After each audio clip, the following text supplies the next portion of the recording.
Hey guys, what's up? It's McNeil from Louisa Automotive, and today we're going to be talking about CV shafts. So you know those CV shafts slash, some people call them an axle. We're going to be talking about how much it should cost. So if you need to replace your CV shaft on your car and you want to know how much that job should be, both parts and labor, we're going to be breaking that down here today, okay? So let's get into the video. Check the mic and make sure it sound right, boys.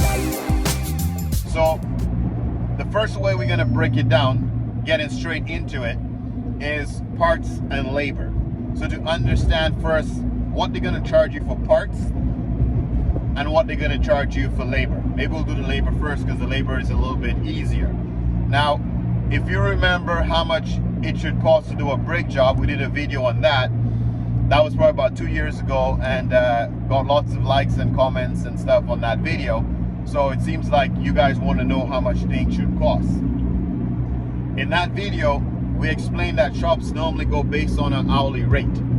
So it's the exact same scenario here, where to change a CV shaft on most vehicles, and why I'm going to say most vehicles, because obviously if you're driving a European car or some sort of an exotic car or some kind of a complicated vehicle, the hours will be a lot more.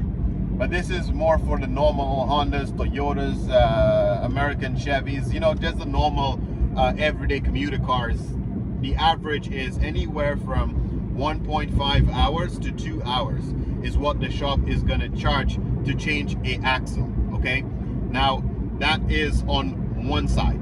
So you have a, let's just say for the front of your car, you're going to have an axle on your front left and on the front right as well. Now, if you're changing them in pairs, the shop may reduce the rate by half an hour.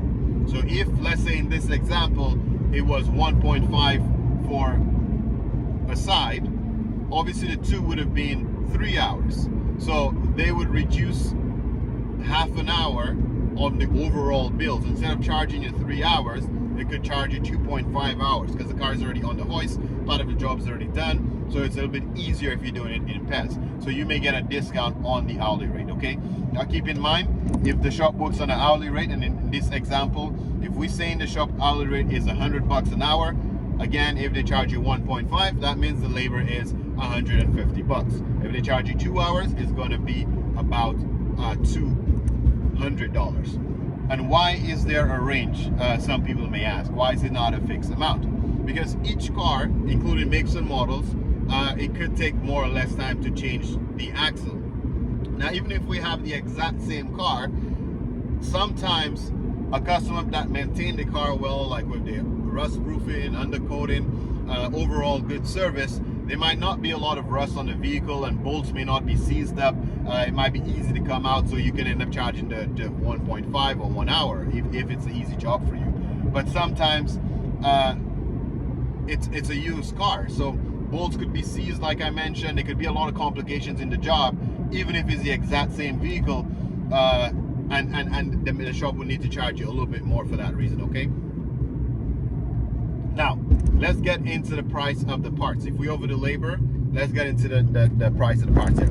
Okay, so when it comes to the part, the shaft or axle, if you research them online, you could get an axle anywhere from $80 all the way to $250. So that one will depend on the make and model of your car.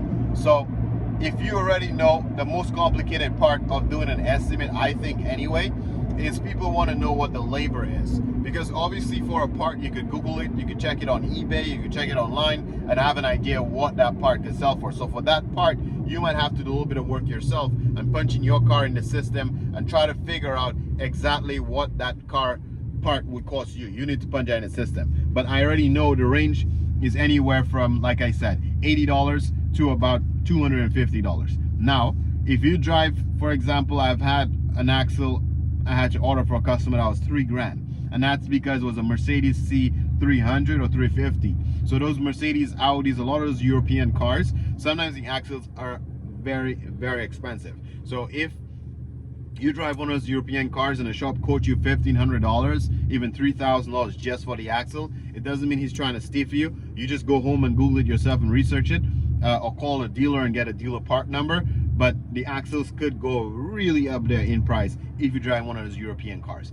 And because, like I mentioned earlier when I was talking about the labor parts, if you drive in one of those cars and the shop is going to be handling a $3,000 part to put in your car and taking the responsibility for working on it, right? And equally, the European cars are a little bit harder to work on. They could potentially charge you 4 hours to replace the shaft just because they want it to work very well. So they can end up charging you $400 to replace the shaft. And keep in mind, it's a $3,000 part, so you know it makes sense. Okay, so I just kind of give you the extreme example of how high it can cost you, but on average, for most consumers, you might pay a total job of $350 to about $400 to change a axle parts and labor, not including taxes, because wherever you're from, taxes can range significantly. Okay, hopefully this was helpful, and it's always good to know how much stuff should cost so you don't get taken for a ride. Thanks, and I'll catch you in the next one. Peace.